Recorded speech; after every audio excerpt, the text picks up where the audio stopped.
So I'm just gonna take a look at your wound, measure it, and then we're gonna clean it and put a new dressing on. So I'm gonna get a couple things ready. First, I'm gonna go ahead and wipe down my tray. I'm gonna do this first because it does take a while for this to dry, and that way it has some time to dry. Because our sandy wet, these ones are real stuck together. You should wear gloves when you use the sandy wipe. So gloves on to do this.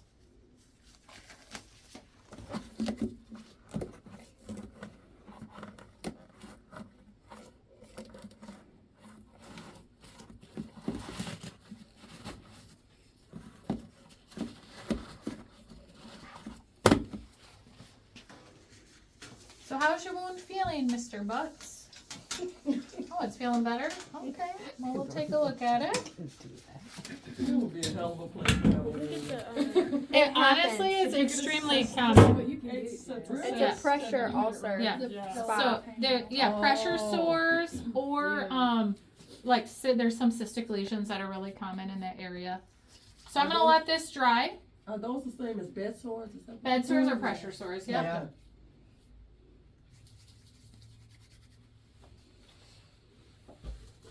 Put some gloves on. We're gonna go ahead and take a look at your wound here, Mr. Yeah. They're like really Things are stuck sticky. together. Okay, so first, gloves on here.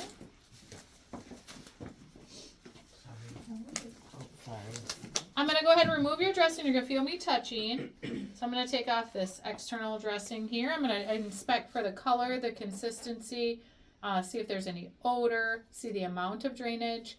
I would expect to see maybe a little bit of bloody colored or what we call serosanguinous, which is like a pinkish yellow. It's like a mixture of fluid and blood. I would not want to see green or brown pus-like drainage. That could be an indicator of infection. The odor, I'd want to make sure it doesn't smell like putrid or very foul or like dead, decaying tissue.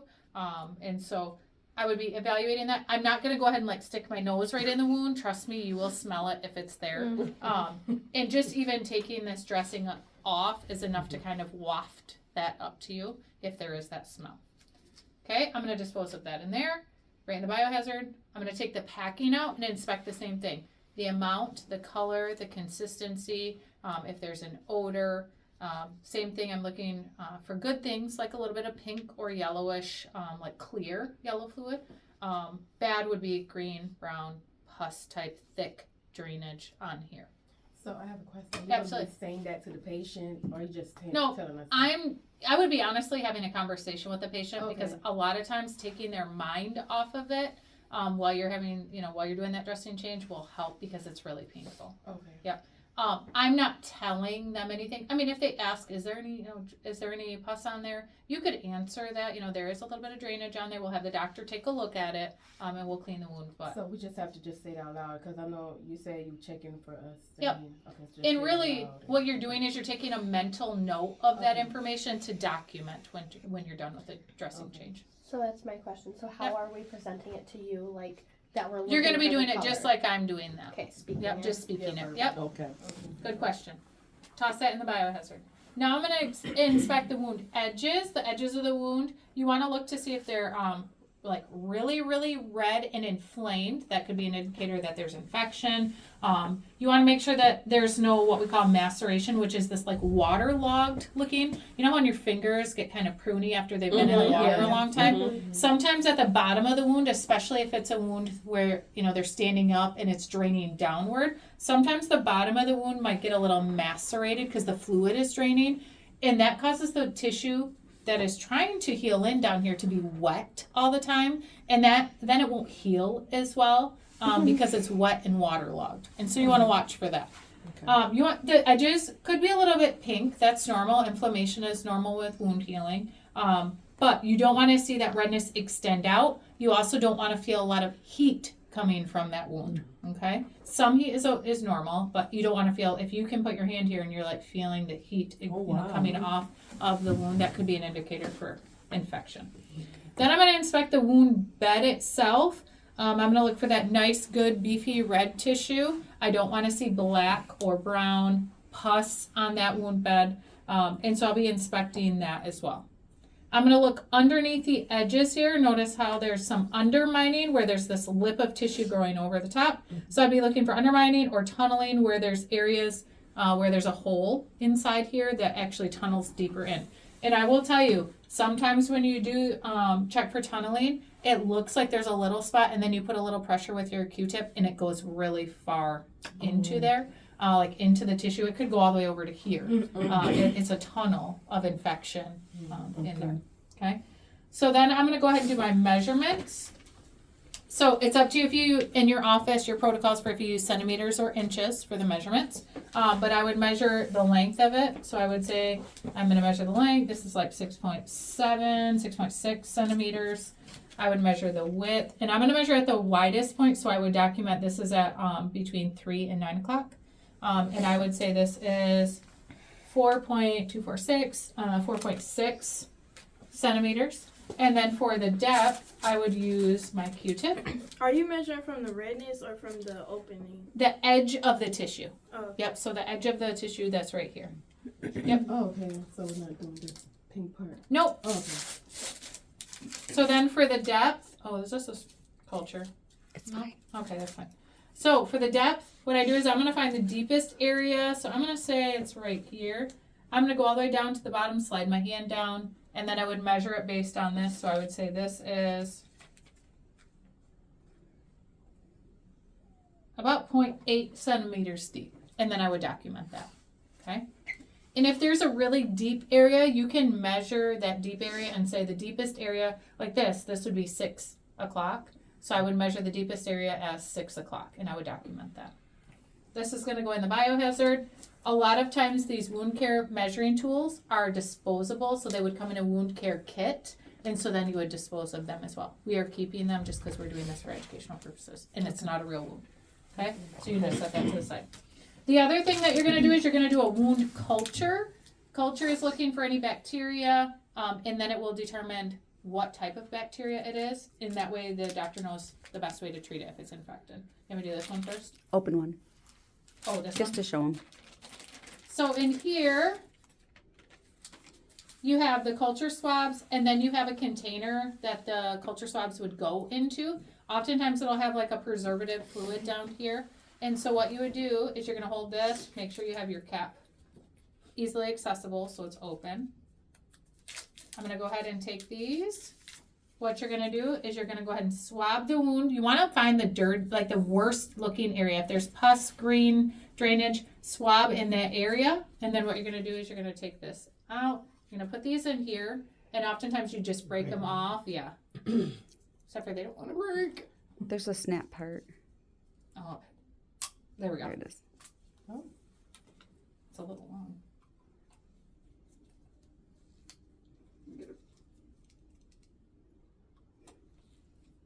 You don't want to close with how long they are. That's why I Oh, was like, jeez. wait, oh, there we go. So, it would be go in here, you would label it with the patient's name, date of birth, the collection date, and then send it off to the lab in a biohazard, okay? These ones are similar as in,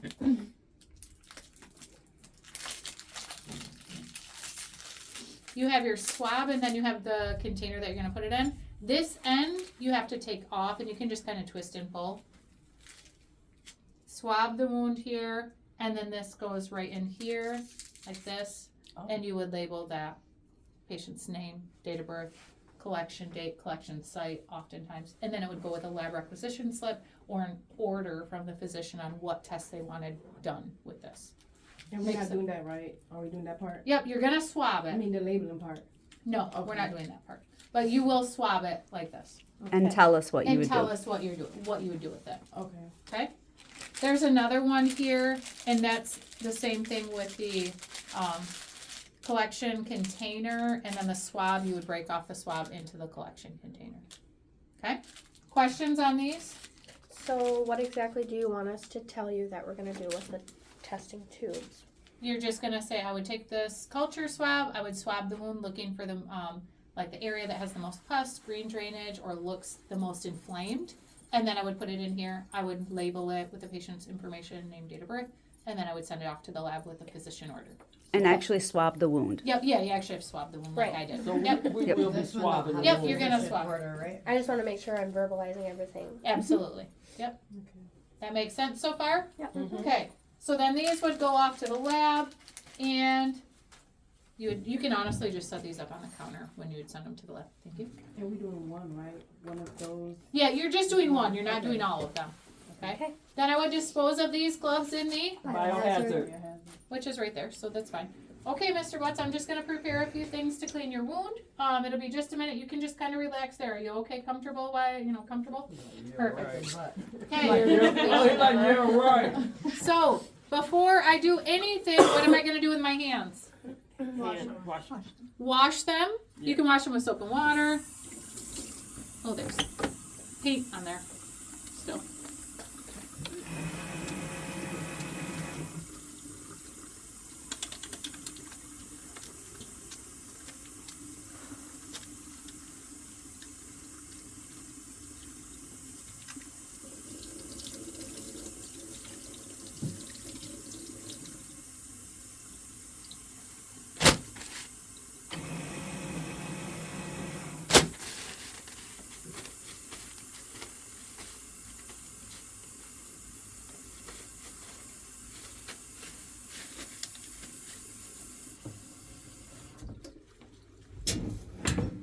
Okay, I've already wiped that down, so I know that is clean.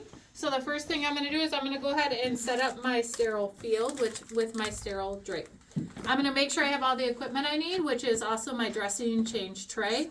I would be inspecting my equipment to make sure that this isn't wet. It does have a little drip of water. And to also make sure that it's not expired. There's an expiration date here, 4/30/24, so that's good. It's the right dressing change tray. It has the equipment in it that I would need, so I'm good with that. I would make sure that I have my sterile gloves, which I don't have. I will get some. No, Oh, those are these them. ones. Oh, yeah, these ones will work. And then my drape, which is gonna be my sterile field there. My solution that I'm gonna be doing my cleansing with. I would be making sure that the expiration date is good, April 21st. It's the right solution. There's no floaties or contaminants in it, so I would be good there. So first thing I'm gonna do is create my sterile field with my drape. And how I'm gonna do that is I'm gonna open this.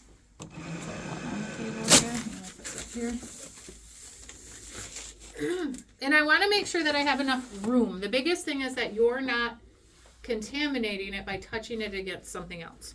So what I would do is I would open this, and you open this in the same fashion as the gloves where you cannot reach over top of it. This is similar to those envelopes that we packaged instruments in, that they open one direction, okay? And so we're gonna go ahead and open this. I kind of like to open the end a little bit, just because it's hard. I have smaller hands, so it's hard to hold and pull. So I'm gonna hold, and then I'm gonna pull this way and open it up. Okay, now my corner that I need to grab is actually on this side, so I'm going to go ahead and turn this around very carefully, only touching that 1-inch outside border. Okay, so notice how this is the corner over here. That's that 1-inch outside border that I can touch, okay, because it's unsterile already. So what I'm going to do is I'm going to reach in and grab that corner and only touch that corner, and I'm going to lift up, okay? Then I'm going to go ahead and open this up all the way, only touching that 1-inch outside border. Notice how I didn't like fling it everywhere. And when I lifted it up, it didn't fall and touch anything, right? Right. Okay, so I'm in this 1-inch outside border, and I need to lay it on my Mayo stand because this is going to be my sterile field. Ignore the big hole in the middle. This is donated supplies, so we're going to pretend that there's no hole in the middle. Okay. Because we want to use these because we were fortunate enough to have somebody donate them to us, so we want to be able to use them. Okay? Okay. So I need to lay this on my tray. Which way do I want to go? This way? Or this way? That way. This way. That way. Right? Because I want to make sure that my arm doesn't go over it. So as I'm laying this down, what am I going to do? Drag it. I'm going to walk back, right? So that way I don't go over top of it. Now, when I come to go back, make sure you don't do this. Because where did my hand go? Over across your sterile field. So when you pull this, make sure your arms just come down and around. And then you can adjust this to however you would like to have it adjusted. Okay? Meaning if you need to slide it like away from you a little bit or toward you, there is kind of like this seam right here that you can see. That's your 1 inch border goes to about here. So just be cautious of like reaching too far in. Okay. So I've created my sterile field. Now, can I do this? No, No. Why not? because it can be contaminated. 'Cause I can't see. You turn can't my see back. Back, right? Yeah. So I want to make sure that I'm not turning my back to it. So if I need to move this, I can move it to give myself some space if I need to. Or you can move with your foot. This one moves kind of weird, so just be cautious if you do move it that it might not move exactly how you want it.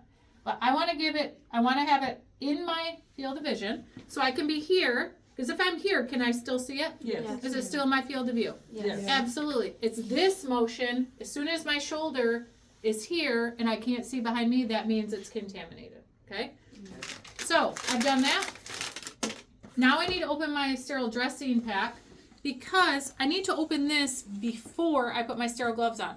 Because if I put my sterile gloves on, then can I touch that to open it? No. No, because the outside of that is not sterile, right? Right. So I'm going to go ahead and open this. And it says peel here, so this is the end you open. And I'm going to do kind of the same thing about like opening it just a little bit because otherwise it's really difficult to pull open. When you're practicing, you're going to pull this open and leave the paper on. But when you're testing out, you're going to pull this back and pull the paper all the way off so it's out of the way, okay? Okay. So I'm going to go ahead and pull this back. And for this time, I'm just practicing, so I'm going to leave it on. Okay. Now I have my sterile field supplies in there, okay? So what I'm going to do is I'm honestly just going to kind of push this back so it's out of my way, but still in my field of view. Because I have a sterile field there and I have a sterile field there, right? Right. I need to keep those in my vision. So what I'm going to do is I'm going to get my sterile gloves. Ooh, and these are, they're wet. Hold it in my hands. They're not wet. They're not wet. Because if they were wet, They would be contaminated. yes. So I'm going to take my sterile gloves out. Cuff end down here, and I'm going to go ahead and open these up. Fold that in, making sure I give myself enough space so I'm not leaning over them. So you would do that on the counter? Yep, you're going to do it right on the counter. And you're going to open it up. These ones really want to stay. Here we go. Okay. Step this way so that way I can come straight in for this one.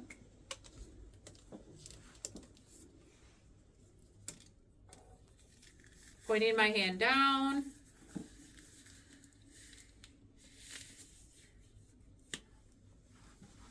Going to this one.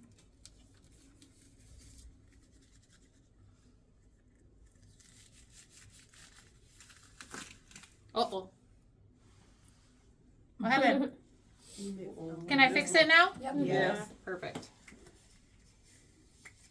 Okay, my sterile gloves are on. I'm going to pull this out a little like that and then let go so that way I don't have to worry about trying to fix that. It's down below my area that I'm going to be using.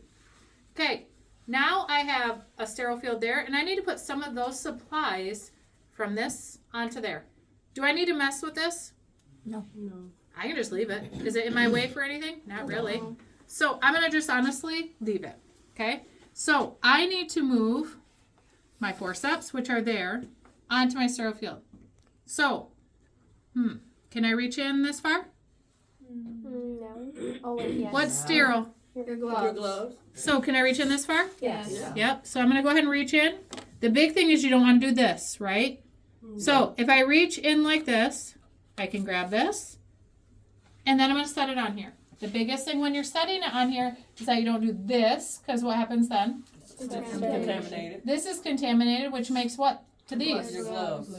So when you reach in, make sure you reach in far enough to set it on there where it's past that 1 inch border and it doesn't touch anything else, okay?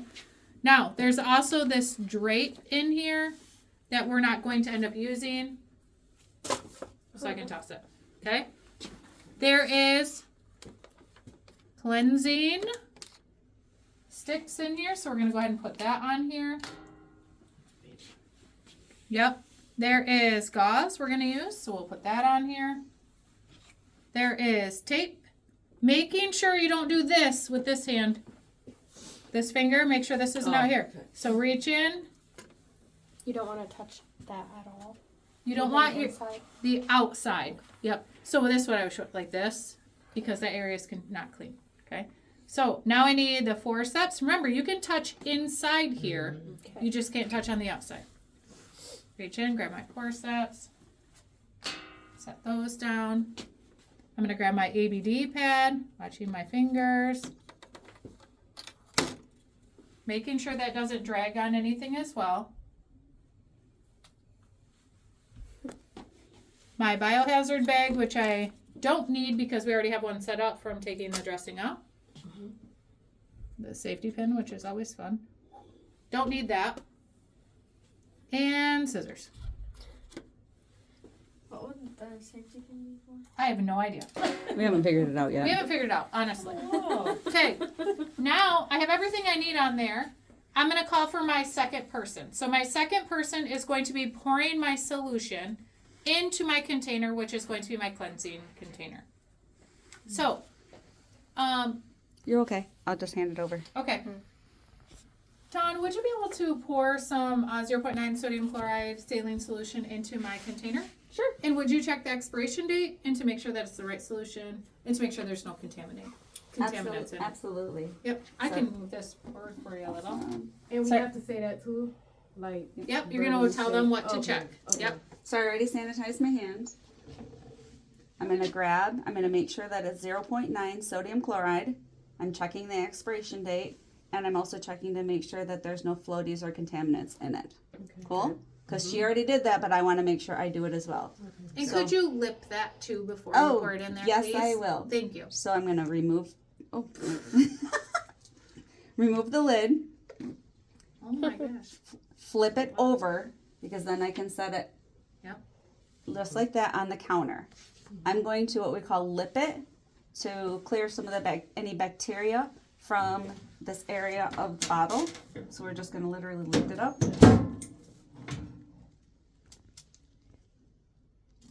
And as you can see, I lift it. The label is towards the palm of my hand. Because if I pour it this way and It'll any drip. it'll contaminate Obscure it it. so we can't see it. Cool? Awesome. So the only part of this bottle that can go into that sterile field is what was covered up by that cap, right? Okay.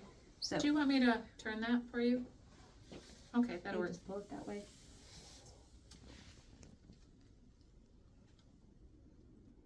That's good. Okay. Thank you. And you honestly don't want to pour from here because I don't know where this is in comparison to that. So you actually want to be closer so you can see where it goes into the field. Cool? Then when I'm done with it, take it. I'm going to recap it because I need to put it back here so that we can leave it up here for documentation. And if the doctor needs more or if we need more for cleansing, we can add some more in there. Cool? Thanks. Okay.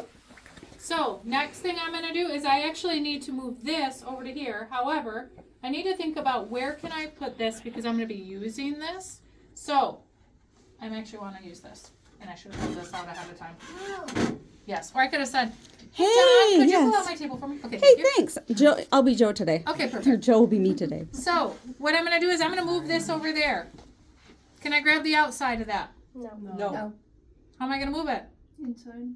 Inside, you got it. So there's a couple different ways you can do it. I honestly, because I have little hands, like to do this and push out. Some people can do this, but my hands are so short that it's, I think I got it. But, Oh, okay. Oh my. okay. So now though, if it's there, can I do this? No. So I have to be very careful about where I place it on there. So if I want to move it further that way, that would be fine. Okay. So my instructions were that I'm going to go ahead and place my gauze in here. Not all of them. I need one to pack it with, so I'm going to go ahead and put one in there. That's the covering. And I'm going to go ahead and clean my wound. So I'm going to reach in and grab my cleansing sticks here.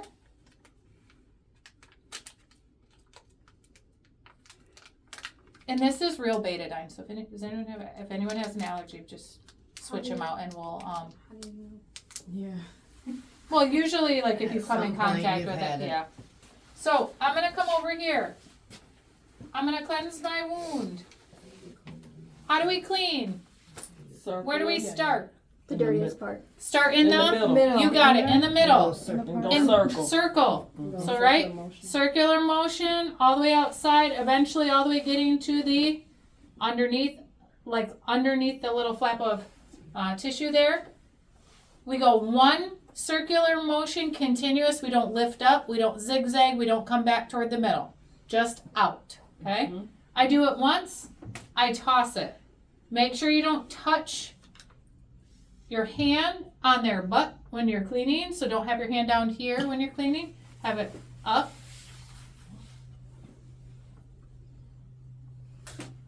And just toss these into the biohazard bin or biohazard bag.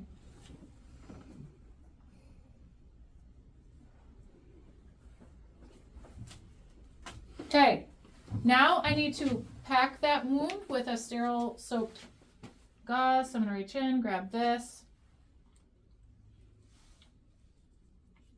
squeeze the excess out. If you get a little solution on the outside over here, that's okay. You can clean it up later. Go ahead and pack this. The biggest thing with packing a wound with a solution on the gauze is that you don't want that to be touching the outside of the wound, because remember how we talked about that maceration? It can cause damage to that healthy tissue that's outside the wound. The other thing, excuse me, is that you don't want this gauze that is sterile that you're going to be putting into the wound dragging on the outside of the wound. Because did you clean the outside of the wound? No. No, right? And so I like to open this up even more than what it is right here. And open it up like this. And then pack it in the wound. The big thing is, though, you just have to kind of make sure it doesn't drag on the... See how that kind of came out? You'd want to be really careful and tuck it right into the wound itself without it touching the outside. And you want to make sure that it's covering all of the wound in here.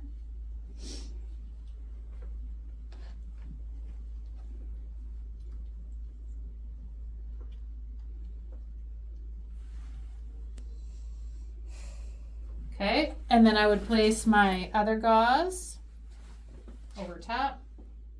Once this is covered, you don't need to be sterile any longer because the wound has been cleaned and covered. So then you can grab your tape.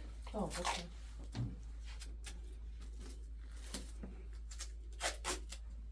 And secure the dressing.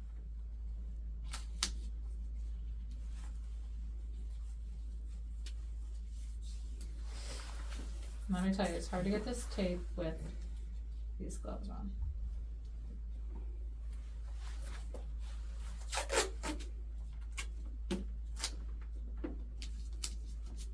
And 2 pieces is fine? 2 pieces, fine. Okay. Yep. Okay, then I can tell Mr. Butts he's all set, and he can go ahead and get dressed while I clean up my mess, or I can give him, space to step out, privacy. I'll step out, and then I would clean up my room.